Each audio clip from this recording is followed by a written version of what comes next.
السلام علیکم ورحمۃ اللہ۔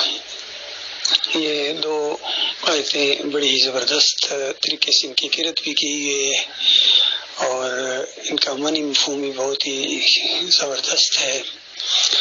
ساتھیوں کے لیے میری طرف سے ایک تحفہ ہے، کیونکہ میں نے ان آیتوں کو بار بار سننے کا جی چاہتا تھا، تو ان دونوں آیتوں کو میں نے اکٹھا ریکارڈ کر دیا تاکہ بار بار سنیں آپ۔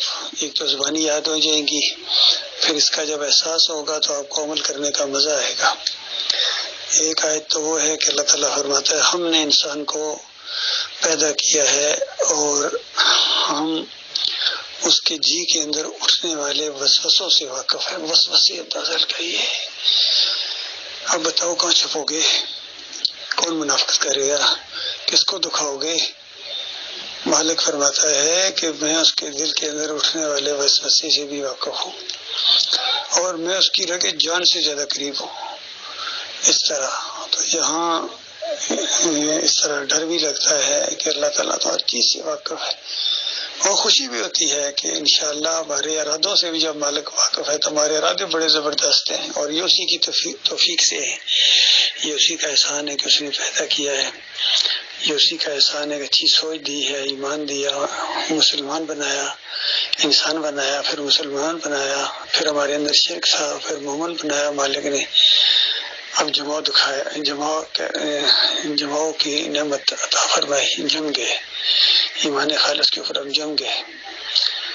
جس سے وہ آتا ہے نا خطبہ مسنون، کہ جس کو اللہ ہدایت دے اس کو کوئی گمراہ نہیں کر سکتا۔ کتنی خوشی کی بات ہے یہ کہ جب اللہ ہمارے مالک نے ہم کو ہدایت دے دی ہے، اب جو مرضی مولوی آ جائیں، سارے آ جائیں، انشاءاللہ ہمیں گمراہ نہیں کر سکتے۔ حنیف جیسا آدمی نہیں کر سکا ہے تو ہمارے مالک نے ہمیں بچا لیا۔ تو اس انداز سے خوشی بھی بہت زیادہ ہوتی ہے کہ ہمارا مالک ہمارے ارادوں سے بھی واقف ہے۔ ہم نہ انقلاب لا پائیں، ہم نہ زیادہ لوگ اکٹھے کر سکیں، وہ تو اللہ جس کو چاہے گا دے گا، لیکن ہمارے ارادے دیکھے ذرا۔ ہم اس پوری زمین کے اوپر ایک ایک شرک کا خاتمہ، اس کی چمڑی اتارنے کے لیے انشاءاللہ اپنی جان اور مال لگائیں گے اور اپنے اوقات لگائیں گے۔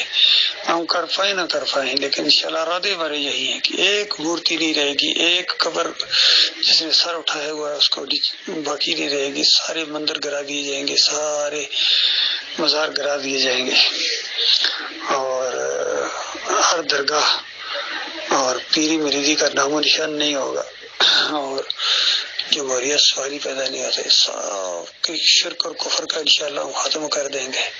ارادے ہمارے یہی ہیں، جو ہم کر پائیں نہ کر پائیں، ہماری دل یہی چاہتا ہے، تو اس پر بھی مالک انشاءاللہ اجر دے گا۔ یہ آیت ہے کہ مالک دل کے اٹھنے والے وسوسوں کو بھی جانتا ہے۔